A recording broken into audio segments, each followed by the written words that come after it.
From the studios of Penn State Public Broadcasting, tonight's program is part of WPSU's Common Ground Lobby Talk series. Here's host Patty Satalia.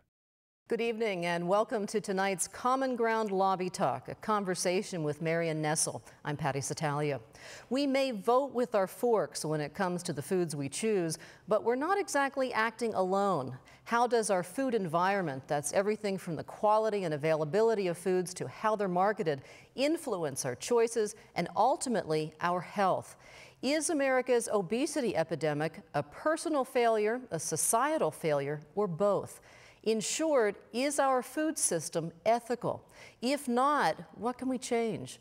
We'll talk about that and more, and we invite our studio audience to join the conversation. Now let's meet our guest. Marion Nestle is the Paulette Goddard Professor of Nutrition, Food Studies, and Public Health, and Professor of Sociology at New York University. Dr. Nestle is a national expert on the societal impacts of food and nutrition policy, and an ardent advocate of public awareness and regulatory reform. Her best-selling books include Food Politics, How the Food Industry Influences Nutrition and Health, Safe Food, Bacteria, Biotechnology, and Bioterrorism, and What to Eat, a guided tour of the supermarket.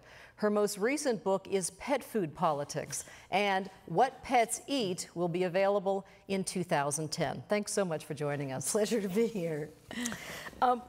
Why should Americans take a good, hard look at what they eat? Why, or what's at stake really in terms of ethics every time, as you say, we vote with our forks? Well, we vote with our forks every time we make a food choice in a food system in which the choices aren't real. We don't really have free choice of what to eat. We eat what's available.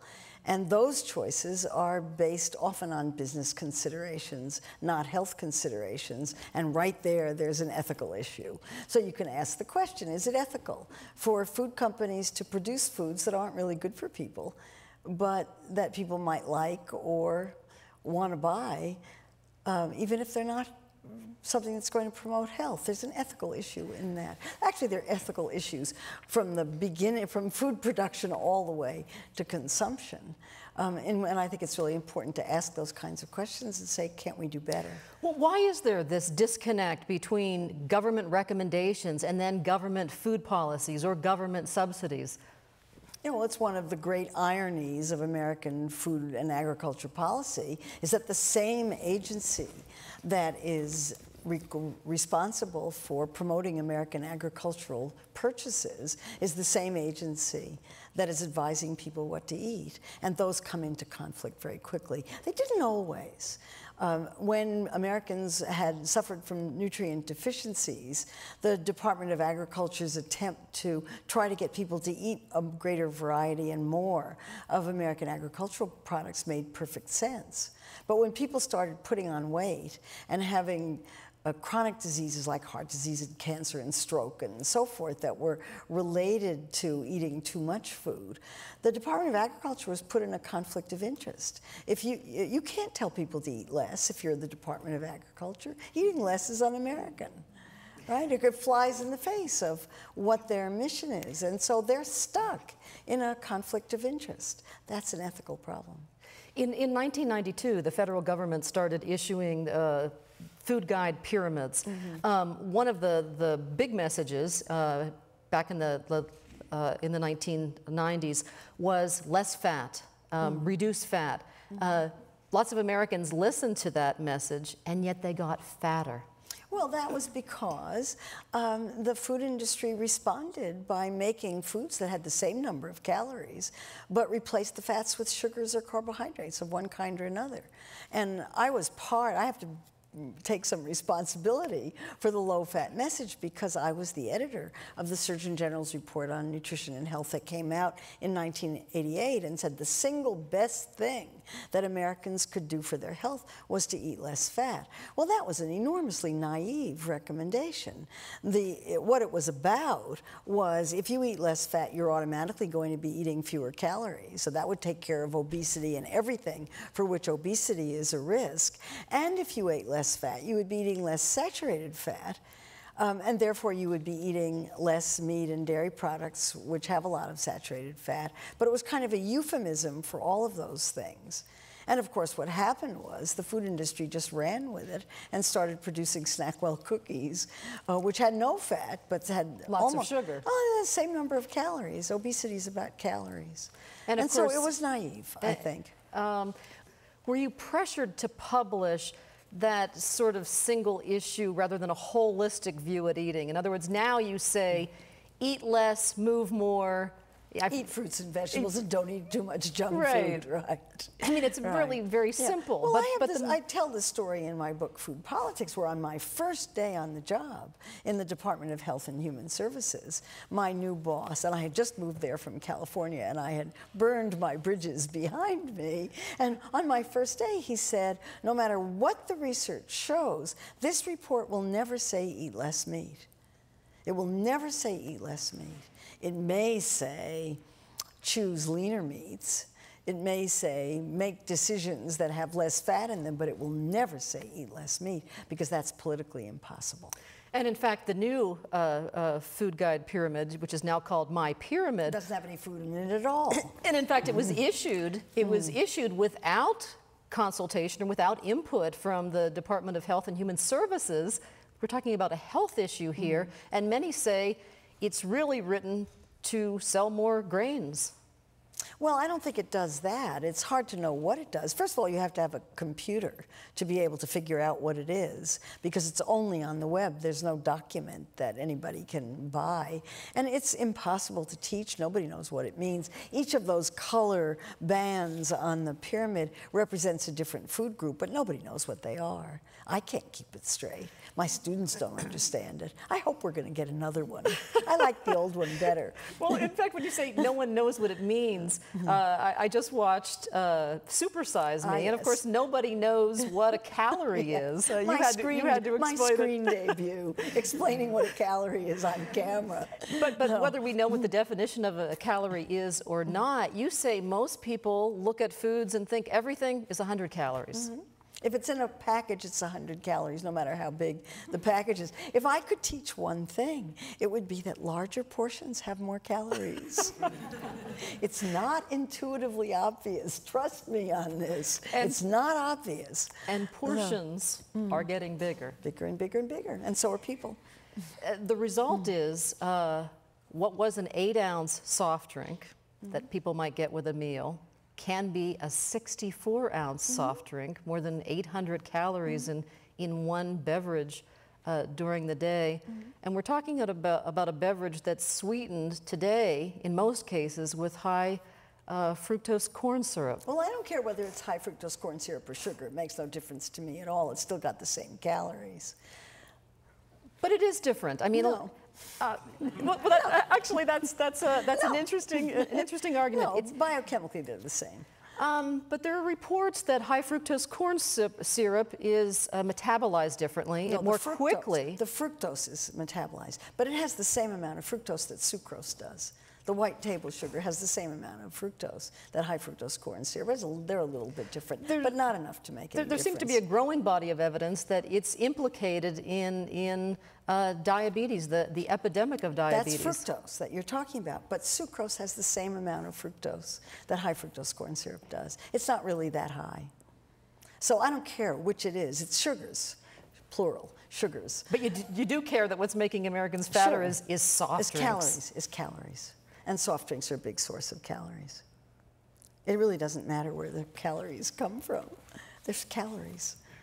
You've said that despite 50 years of nutritional advice, the public is more confused than ever. And I'm wondering how we get around that.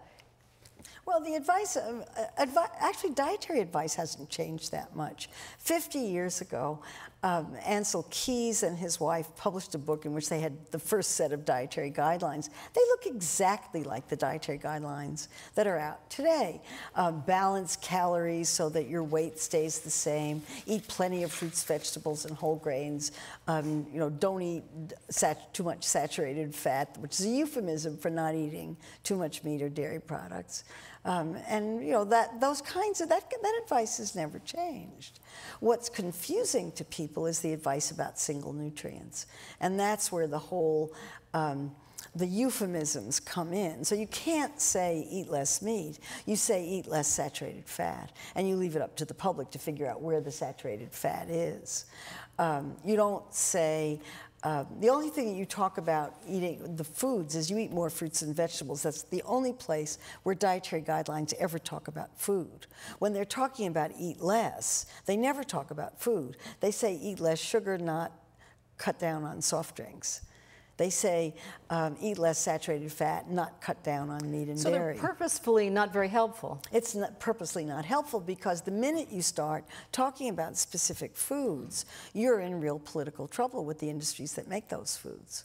And the industries that make those foods want you to have scientific evidence that proves beyond a shadow of a doubt that eating that particular food is going to cause problems. So the sugar lobbying groups and the soft drink makers all say you can't prove that sugar causes obesity. Calories cause obesity. You can't blame that on sugar. Sugar's just one source of calories. People eat lots of sources of calories. Since you were in the government, working as you did on this Surgeon General's report, explain how the lobbyists do this. How do they get to you, and what do they say? If you're writing "eat less meat," you know, someone isn't over your shoulder erasing that "no, eat lean meat." Well, it depends on who the lobbyist is and what government is in power. Certainly during the Bush administration, there were many examples in which lobbyists actually wrote guidelines and documents and all, and many, many examples of that.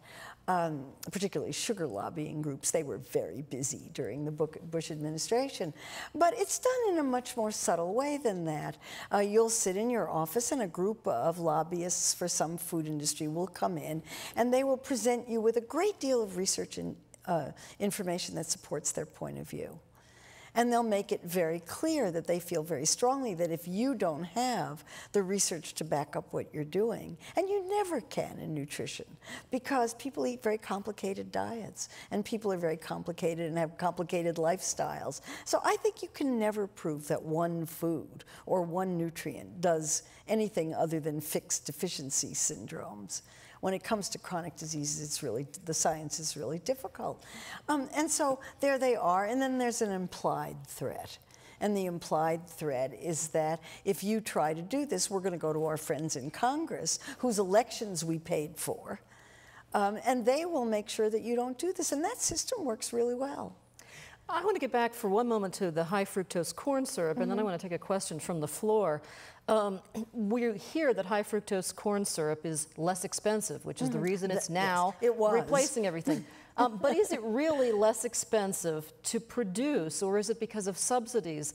Is it less expensive to produce than cane sugar or beet sugar, for example? Yeah. Our sugars are, I mean, it's interesting. When I first got interested in nutrition, that was 35 years ago now, sugar subsidies were an enormous issue. And since then, every single administration that has come into power in the intervening years has attempted to get rid of agricultural subsidies, and each one of them has failed. I mean, the Bush administration made that a big point when they came in, that they were going to get rid of agriculture subsidies, and now Obama's left having to deal with the same problem. Sucrose, that is sugarcane and sugar beets, are supported by a complicated system of tariffs that keeps cheap sugar from countries where they can grow it cheaper than ours from coming into this country. So that artificially raises the price of sucrose, which I guess is good. We don't use as much of it.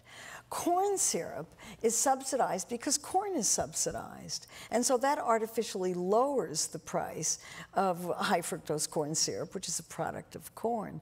And up until a year ago, when ethanol became a big issue in corn production, it was about 1/3 of the price of sucrose. So that started in the early 1980s, and that was when all of the companies started replacing sucrose with high fructose corn syrup. Now they're going back to sugar. They're going back to sucrose because high fructose corn syrup has such a bad name. And the industry is spending $20 to $30 million right now trying to rehabilitate its reputation. Oh, I actually thought it was more than that. What's the last number I saw? They're spending a lot of money on advertising to try to convince you that high fructose corn syrup is natural and healthy for you. Okay, No. let's take a It's question sugar. What can I say? from the audience. Go ahead, please. Thank you. It seems to me that much of the food industry has recognized that marketing food as healthy is the way to go, as they might put it. And often they do this on the back of studies that they have funded purporting to show the health benefits of food. Can we trust these studies? This is interesting. I'm teaching a class in nutrition for food studies students this semester, and I've been giving them sponsored studies as an example of what the problem is. It's not that sponsorship of research corrupts the investigator, and that the investigator then skews the results in order to give the companies the result that they want. It's just that the studies are designed in a way to give the companies the result that they want. They just don't control them very rigorously, or they don't really ask the fundamental questions that an independent investigator might ask. But of course the companies are doing this because the only thing that sells, you know, we have a food system that has way too much food in it. And so that makes the food industry extremely competitive. And if you've got a competitive industry, the only way that they can sell food and get people to buy their food rather than somebody else's is to have some kind of health claim on it. And the foods are deliberately designed to be able to support a health claim. And if that doesn't work, then you go buy some research. And then you really can support the health claim because you can say research shows that pomegranate juice has more antioxidants than any other juice, to pick a random example. They've spent $25 million on research to demonstrate that pomegranate juice has antioxidants and that antioxidants behave like antioxidants in the body. What is the link between marketing and consumption? And if you read that there are antioxidants, are we more inclined to pull that one off the shelf? Without question. So much so that there have been at least 600 new products introduced just within the last year that have antioxidant claims on them. All fruits and vegetables have antioxidants. Any fruit and vegetable can do that. Is pomegranate high in terms of its well, you know, it's mostly water. content? Those little seeds are mostly water. You have to use a lot of it. It has to be very concentrated. But you could eat grapes. You could have fruits and vegetables. Any fruit and vegetable would do the same thing. Now, one of the books that I find most interesting that you wrote was What to Eat. And in fact, you walked aisle to aisle through a grocery store, really kind of making sense of what's being presented, why it's being presented, and what impact it has on all of us. Give us some tips for shopping wisely in an American grocery store. Well, when I did that, the reason that I did that book was when I wrote Food Politics, people said, oh, very interesting book, but you didn't tell us what to eat. Well, What to Eat isn't really about what to eat. It's a book about how to think about what to eat.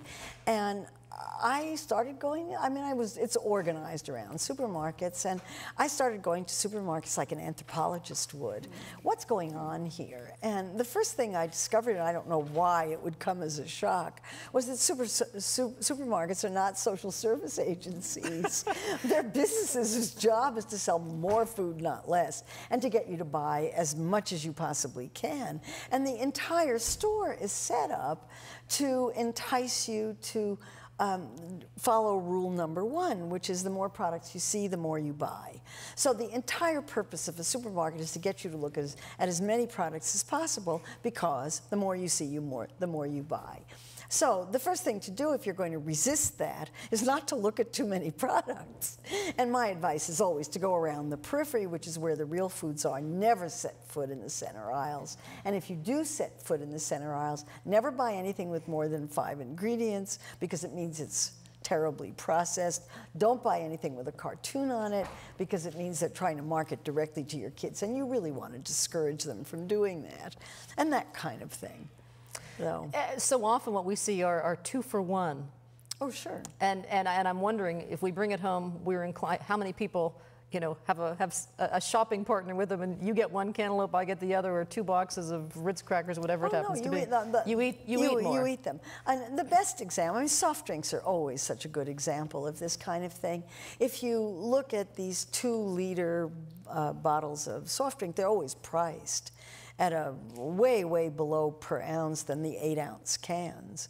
And they're right at eye level, and companies pay supermarkets to place their foods at eye level, which is where you can see them more easily. Those are slotting fees. And then slotting fees mean you pay to be put there. You pay to have your product placed in a position where people are most likely to see it. So that'll be at 60 inches above the floor, which is eye level, or what they call the end caps, which is the end of the aisles, or at the cash register. And nothing is accidental, absolutely nothing. And there's research that backs up every single thing that goes on in a store. You mentioned children a moment ago. American children watch 10,000 advertisements a year on television, 95% of them for junk food. Junk food, sodas, candies, fast food. How can parents compete with that? And I also wonder, how can state programs or federal programs like 5-a-day campaigns compete with the money and the number of ads that the big manufacturers are placing? Well, they can't. And it's so, I mean, it's interesting that you mentioned that, because I have a lot of friends who have thrown the TV out of their house, who don't let their children watch TV, who don't have it at home, who don't buy processed foods, who don't have sugary drinks in the house, and who are running a very firm, healthy lifestyle. And here's their 2-year-old driving down the street with them, seeing a McDonald's and saying, "Mommy, Mommy, I want to go there. Stop, I want to go there. I like that food." And they say, "Well, how do you know you like that food?" And the kid looks sort of baffled and says, "I don't know, but I like it." And the parents wonder, how did their kid know that? Where did their kid learn that? It's in the air. In Super Size Me, the example they showed, they were showing children pictures of Jesus Christ and pictures of different things. And who did they recognize? Ronald McDonald. Ronald McDonald. How did they do that? That's brilliant marketing. That is brilliant. You know, McDonald's was a sponsor of, what was that program with the Tiddlywink and those other little English stuffed doll program on, what's it called? Teletubbies. Teletubbies. They were a sponsor of Teletubbies. That's infants. But one of my students who has a young child, came to class one day with a collection of food logos on her kids' stuff: pajamas, baby blankets, plates, dishes, throwaway paper cups, diapers. There were food logos on everything. There are toys, there's Barbie dolls, there's everything. Kids pick it up. What impact, if any, do you think the economic downturn will have on consumption? Well, we're already seeing quite a lot of effects of that, some of them good and some of them not so good. The really exciting good one is that people are cooking more. Supermarkets say their sales of basic food ingredients are up and that people are cooking, but they don't know how. And so supermarkets... They don't know how to cook? They don't know how to cook. So that supermarkets are having to have cooking demonstrations to show people what to do with these fruits, vegetables, meats, fish, whatever. But there's a lot more home cooking, so that's good. The not so good is that sales of the very worst of the packaged foods are also up. I mean, for example, Kraft macaroni and cheese sales are booming, up about 20% or something like that, which is enormous. And frozen dinners and other kinds of packaged meals are up, and people are buying those. And then McDonald's sales are doing very well these days. Because it's inexpensive. Because it's relatively, and you get a lot of calories for what you pay for at McDonald's. Whether they're good calories, bad calories, we can argue, but you get a lot of calories. You say that a lot of the changes that we're witnessing in this country in terms of how we approach food really started in the 1980s. What happened in the 1980s? Well, they started actually in the 1970s, but hit in the 1980s. And in the early 1980s, that was the election of Ronald Reagan, and so a new Republican administration that was very anti-regulation. And there was a lot of deregulation of controls on business at that time.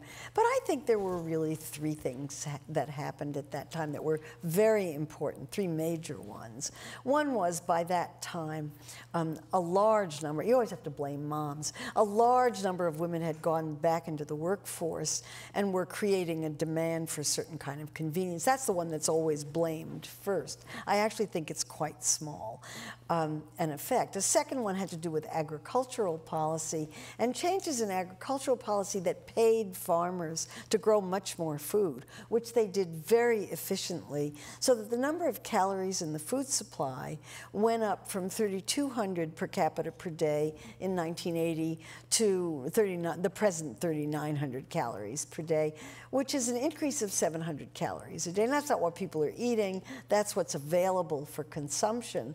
But there was more food available. That made the food industry even more competitive than it ever had been. And they had to look for new ways to sell things. And then the third was, and I think probably the most important, was the beginning of what's called the shareholder value movement, which was a movement attributed to Jack Welch, who was then the head of General Electric, who made a speech in 1981 in which he said, never mind this blue chip stock stuff. We think that companies should be evaluated by Wall Street on the basis of their ability to produce immediate higher returns on investment. And that changed the way Wall Street evaluated companies. So for a food company, it was killer, because they not only had to sell food in an environment in which there were twice as many calories as anybody needed. 3,900 is roughly twice what the country needs. But they also had to do it in a situation in which they had to report growth to Wall Street every 90 days. And in doing that, they changed society. So that's where the larger portions came in. Those started in the early 1980s because food was cheap because there was so much of it. You could make larger portions and people loved them, and so they were very profitable. Food began to be sold absolutely everywhere. I like to ask the question, when did it become okay to eat in bookstores? You know, I mean, just think about it. I promise you, it was since then. They put vending machines in schools and looked for new audiences. There's just food available everywhere. Why is there food at the cash register of every clothing store, every department store, Staples, any store you could mention? There's food at the cash register. That all happened in the 1980s, and these were efforts that promoted greater consumption of calories. Is so-called healthing up another effort to get us to buy more? Oh, sure. And sure. I'm wondering to what extent, you know, now different minerals and vitamins are added to things, some of them that aren't really in forms that are even bioavailable.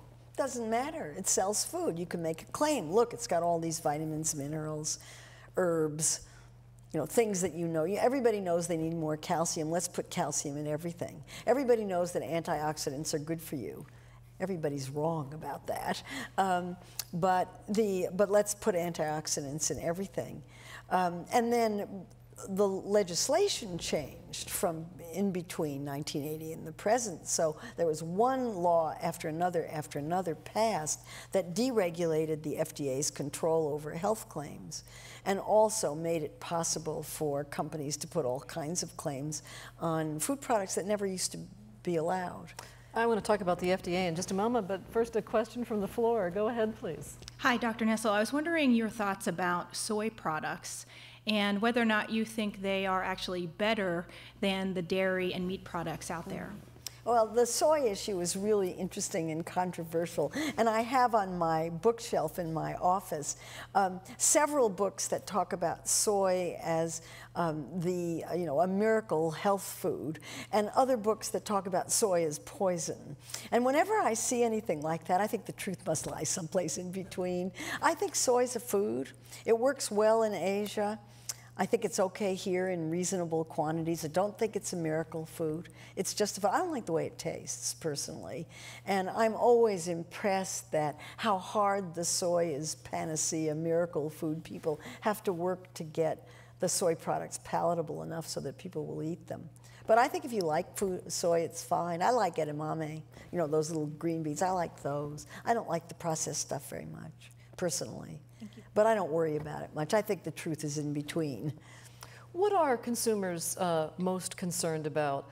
Is it food safety? Is it pesticides? Is it irradiation? Is it genetic modification? Well, the real intensity is always about the things that are least associated with death. So I wish there were more concern over bacteria in food. We have a huge problem with bacteria in food, in case nobody's reading the paper.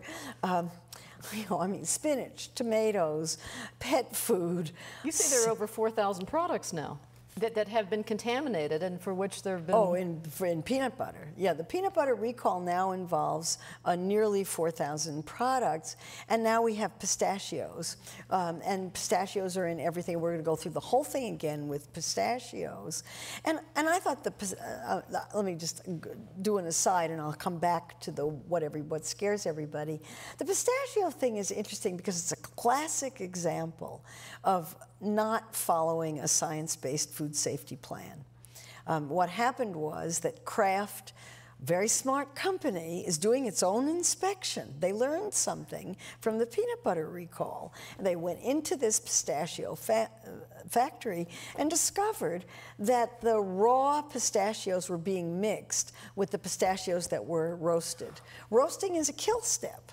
So if there were bacteria on it, roasting would get rid of the bacteria. And here they are being mixed with the raw one. This is an absolute violation of a science-based food safety plan. And yet it's a voluntary recall. Oh, they have to be voluntary. The FDA doesn't have recall authority. The FDA is not allowed to order recalls. That's not the FDA's fault. That's a Congress problem. That's Congress tells the FDA what to do. You don't like that? You complain to your congressional representative. And right now there are about a dozen bills before Congress to fix the FDA, fix the food safety system, or do something in between. I don't know how they're going to play out, but that's where the problem is. It's with Congress. And in fact, drug companies are siphoning off some of the best scientists within the FDA. Oh, the revolving door. Oh, food companies do too. Yeah, there's a steady revolving door between the FDA and the agencies and the companies that it regulates. So let's get back to a moment about what Americans are most afraid of. There's a big literature on what's called risk communication that describes very clearly what the situation is, which is people are most afraid of things they can't control, are unfamiliar with, seem foreign, technological, scary, and from outer space. And that describes people's fear of genetically modified foods, irradiation, pesticides, which are invisible and scary and uncontrollable about. And it also explains why people aren't nearly as afraid of bacteria in food, because they're familiar, and everybody's had episode of food poisoning once or twice, and you know, you have a bad day or two, sometimes a really bad day or two, or a week, but then you get over it, and you know, it's sort of normal. But all this other stuff doesn't seem as if it's normal. And so there's this sort of science-based risk approach which counts cases and illnesses. So 76 million cases of foodborne illness a year, 350,000 hospitalizations, and 5,000 deaths, and nobody cares. Those are just bacterial problems, and oh yeah, let's go withdraw. But you say people, I think you said polls show that 75% are more fearful of food safety than they are of terrorism. Well, that's new. That's new.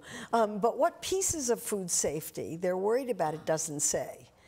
And I think from the kinds of people who write into my blog site and the kinds of people who talk to me at conferences, that they are terrified of pesticides, bisphenol A, the stuff that's coming off of plasticizers, and other kinds of genetically modified foods, and other kinds of things for which there's no evidence at all that people are dying as a result.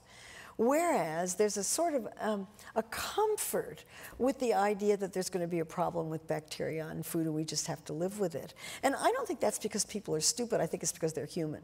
And it's just human to feel that way about things that you can't control and that are foreign. You advocate, I think, a single food safety agency, combining the USDA, which oversees meat products, and the FDA, which oversees fruits and vegetables, into one. What would combining them provide? Well, we have a ridiculous system right now, and I don't know what else to call it. It's completely irrational. It's the current system is a result of history, because the FDA and USDA were once part of the same agency. The FDA was in the USDA. And everything stems from laws that were passed in 1906 and modified in 1938 and really haven't changed since. So we have an antiquated system that was put in place before we really knew anything about today's modern food safety hazards. And the division of responsibility is that the USDA is responsible for meat and poultry, as if meat and poultry have nothing to do with the vegetables and fruit and fish that the FDA is responsible for. The USDA is responsible for 25% of the food supply.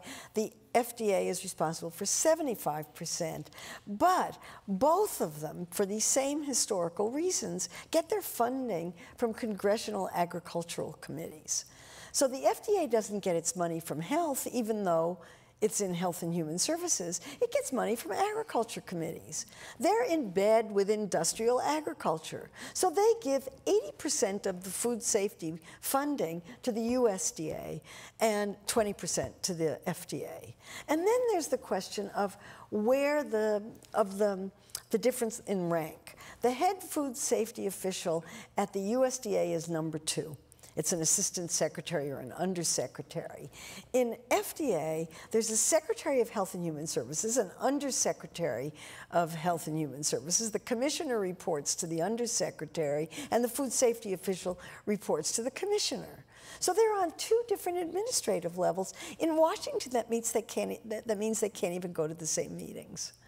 I'm going to take a question from the audience in a moment, but President Obama, after this latest peanut scare, said he's dissatisfied with the time lapse between the time this was discovered and it was communicated to the public, and has promised an overview of the entire system. How confident are you that something real, substantive, might change? Well, I think something will change, because the system now is so broken that, I mean, the pistachio thing is just an example of how broken the system is. And I'm not the only one who's saying that. The FDA's own science board came in with a scathing report, which was astonishing, because this is an internal document within the agency about how the FDA needs more money, better morale, better leadership, and better scientific capability. And so we need that. It's perfectly obvious that the system's not working. You just look at the food safety scandals of just the last 2 or 3 years. I wrote my book, Pet Food Politics, about the pet food recall, which I thought was a perfect example of how, if we don't fix the food system, this is going to happen again and again and again. And it's awful to be right all the time. I want to get back to pet food politics in a moment. But first, a question. Go ahead, please. Hi, Dr. Nestle. I just had a question back to the marketing of companies. And I just wonder, do you think it's more their responsibility to give us healthy foods, or more our responsibility to know whether the foods we are intaking are healthy, such as if we do have supersize our McDonald's meal, maybe that makes us think, well, if I'm going to do this, I better go to the gym and work it off. So do you really think it comes back to Americans and people to, because I mean, ultimately we do know what's healthy. We just want to believe what the company's saying, and, you know, less calories, less trans fat. But, you know, if we do drink soft drinks and eat unhealthy foods, we know it's unhealthy. We just want to trust what the companies are saying and what they're selling to us. So do you think ultimately it's our job instead of the companies? I wish I thought you were right. I mean, I think maybe you may know what's healthy for you, but my experience is that lots of people really don't. And my evidence for that comes to the reactions for my book, What to Eat, where for many people who read it, it came as a revelation. They had no idea. And I believe them because people read the book and said, gee, I read your book and I lost 20 pounds. I read your book and I lost 60 pounds. I read your book and I lost 80 pounds. Because they started shopping I the promise perimeter. you, I did not write it as a diet book. So I think that in fact people are dreadfully confused about what it is they're supposed to be eating. And I look at it a slightly different way. I don't think food companies are evil. I think they're just doing business. They're just doing business. The goals of food companies are very, very simple. Their job is to sell more food, and as much food as possible, and grow those profits every 90 days so that Wall Street will give them a good recommendation and their officials will make lots of money and their stockholders will be happy. That's their goal. But that's the paradigm that needs to change. That's a different question. The goals of public health are quite different. I don't think they're congruent. I know there are lots of people who think that you can do partnerships and alliances with food companies, but I don't think they work because the goals are different. And ultimately, the goals come into conflict. And it's not, that, I'm fond of saying, it's not that food company officials are sitting around a conference table saying, I wonder how we can make Americans fat today. That's not what they're doing. They're sitting around a table saying, we've got an awful problem. We've got a food supply in which there's twice as much food as anybody could possibly eat available in the food supply. If we're making soft drinks, our competition is vicious. How are we going to sell our product in that environment? How are we going to do that? And as part of their answer to that question, they have created an environment in which I think they've made some ethical choices that deserve consideration that people need to think about.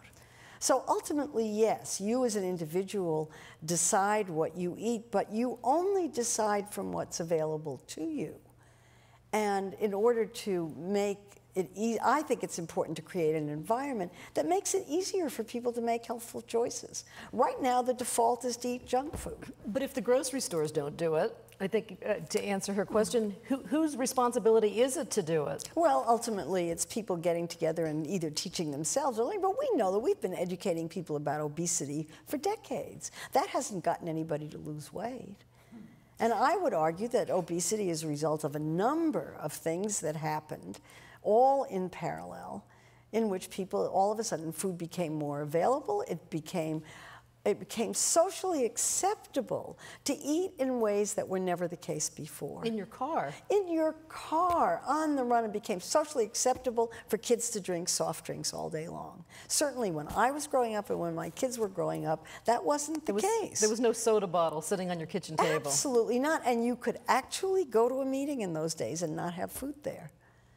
Or it wasn't assumed that there would be soft drinks available in vending machines in schools. Now, you talked about this overabundance, these 3,900 calories, twice what we need, and yet we're all aware that there's global food insecurity.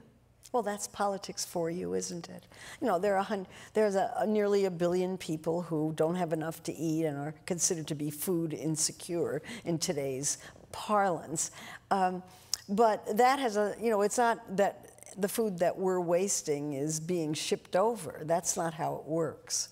That has to do a lot with political choices that those countries, the governments of those countries have made. You talked a moment ago about these partnerships and why you don't think they work, and yet there are soda manufacturers who are making partnerships or entering into partnerships with school districts. I will give you X number or percentage of our take for your sports team or your academic teams, and I'm just wondering what your take is on that. Well, I did an analysis of pouring rights contracts in my book, Food Politics, and that came about because I gave a talk at a meeting in upstate New York, and in the Q&A period after my talk, somebody asked me what I thought about those contracts. I'd never heard of them.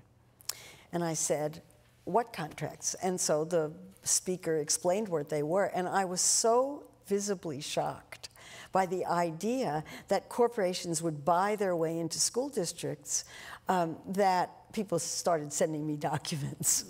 And I left that meeting with enough documents to be able to write a journal article about it. But I was truly astounded by it because there never used to be vending machines in schools. They weren't there before the late 1990s.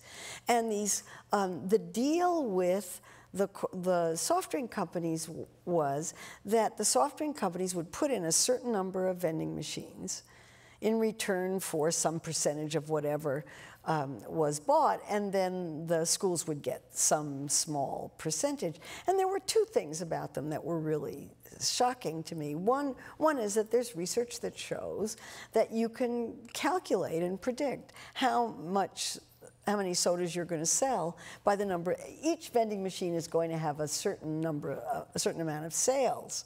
And so if you're a soft drink company, the object of the game is to have as many vending machines in schools as you possibly can, because each one of them generates a certain amount of product. So that was one thing. The other thing was the amount of money that the schools got. And I think that the analyses that I've seen were that they amounted to about $20 a student a year.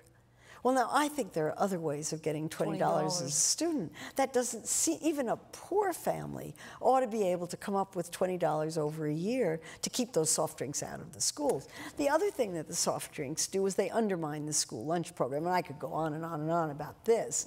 They undermine the school lunch program and make it impossible for the schools to produce a meal that is reimbursed enough to keep the thing going in a reasonable way, because the kids are spending their money on junk food. There's research to support that the proximity of a fast food restaurant to a school yes. also plays a big role in how fat our young people are. Yeah, if there's a fast food place within 500 feet of a school, the chances are that the kids who go to that school will be fatter than ones where those places are further away.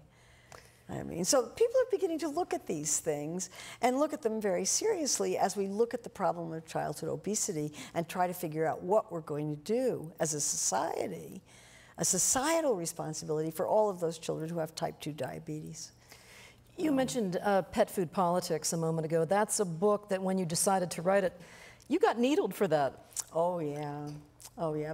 My friends were, why are you writing about pet food when children are starving in Africa, kind of thing. It actually was a spin-off of a larger project on this What Pets Eat book that'll come out in about a year. And I'm co-authoring this with my partner, who's a professor at Cornell.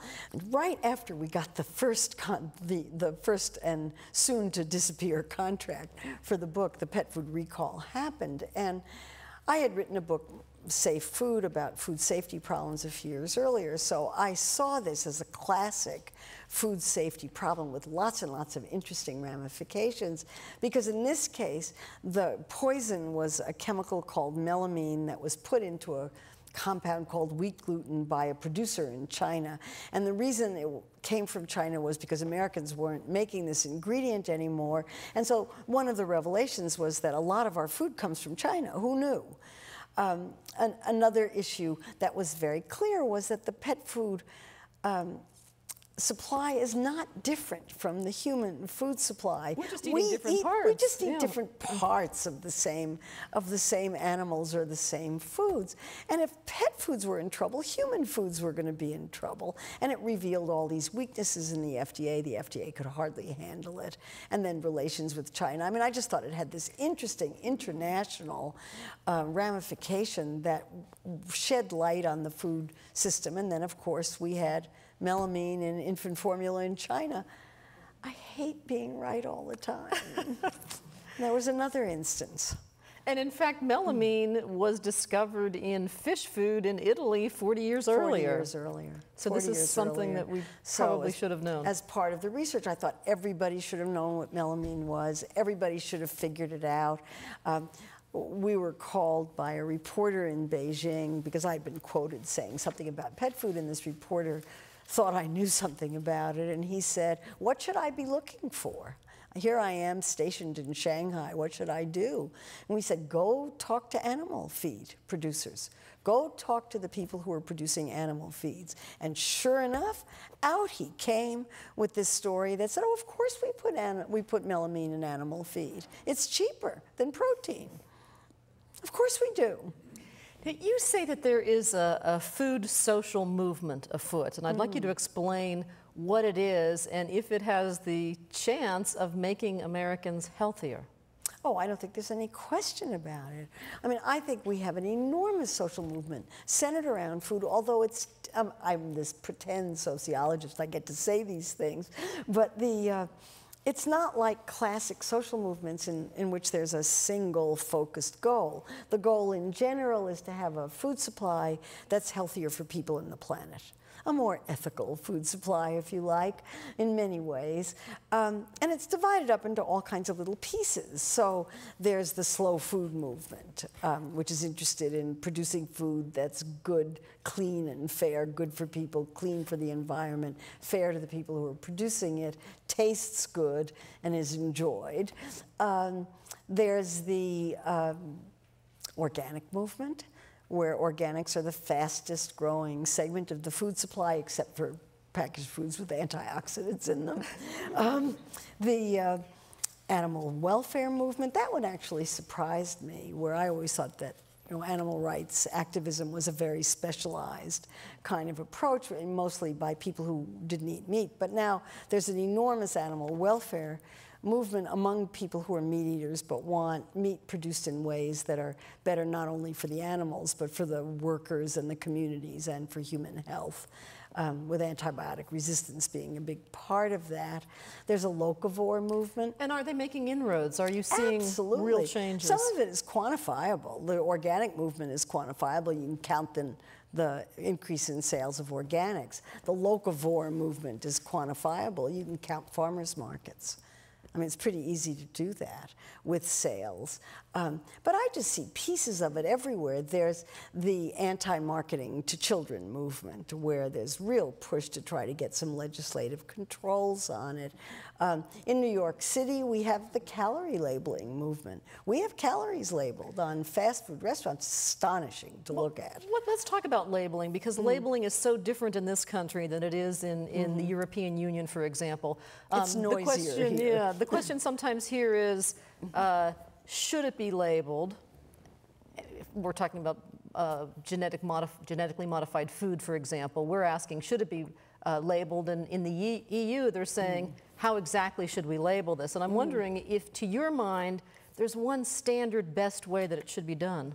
Well, I thought it should be labeled right from the beginning. I was on the FDA Food Advisory Committee at the time that the first genetically modified foods were approved by the FDA. I was a consumer representative, and there were 3 other consumer representatives on this very large committee, and we voted as a bloc. We said, of course you're going to label it. Of course you'll label it. And the industry argued it shouldn't be labeled. The industry argued forcefully that it shouldn't be labeled because they said it's not any different than standard food, and because it's not different, it shouldn't be labeled. And you're not supposed to label processes anyway, but there are lots of processes that are made from concentrate as a process label that we use all the time. I thought it was a mistake for industry.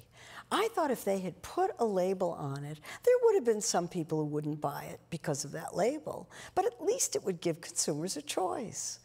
I thought it was unethical not to label it on the grounds of consumer choice. I don't care what reasons are that people don't like it. If people don't want to buy red lollipops, they don't have to buy red lollipops. They should have the same option with genetically modified foods. When the FDA required trans fat content labeling, the result was that companies figured out how to get rid of it, how to make these products, and restaurants did as well. In a minute. Yeah, that was a good move. It took them 13 years to do that after the evidence was strong enough to get rid of trans fats. It took the FDA 13 years to do it, but the minute it was clear that the FDA was going to require it on the label, somehow companies miraculously found a way to get rid of it. It's gone. What areas in terms of food information is most of interest to you right now, because it seems like so much is going on? Well, I'm really obsessed with food safety at the moment. I mean, I just think it's such an enormous problem, and it needs to be solved by requiring standard science-based food safety regulations of all foods. Right now, we only have that for meat and poultry, but they're not enforced. And on the FDA side, for sprouts, fresh juices, seafood and eggs are the only ones that have these regulations applied to them. Everybody else gets to do good manufacturing processes, and I thought the peanut butter recall was a really good example of how good manufacturing processes work in practice. They don't. So if it isn't required and it isn't enforced, the companies aren't going to do it because they don't have to. Tell us a little bit about what you eat and where you eat. I know you live in Greenwich. No, I live in Greenwich Village. Village. Okay, sorry. Not sorry. the same thing. Sorry. Not the same thing at all. What advice would you give to people about choosing wisely and eating healthfully? Well, I follow my own advice. I don't find my own advice very hard to follow, which is eat less, move more, eat plenty of fruits, vegetables, and whole grains, and don't eat too much junk food. That doesn't mean you can't eat junk food. It just means that it shouldn't be the major part of your calories. I eat everything.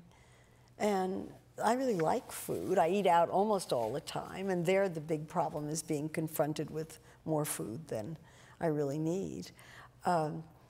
But I, somehow learned how to manage it in a way that it didn't get out of hand. And, I have maybe easier genetics than some people, but I can manage it. But I eat everything.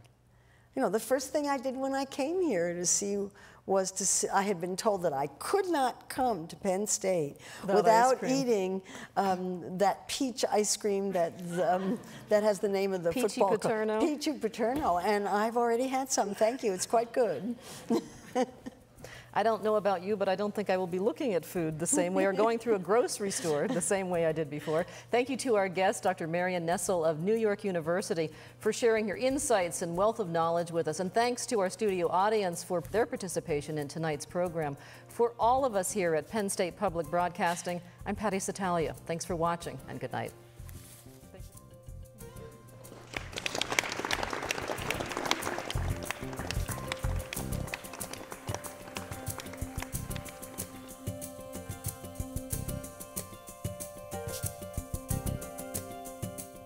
Production funding provided in part by the Corporation for Public Broadcasting and by viewers like you. Thank you. This has been a production of WPSU.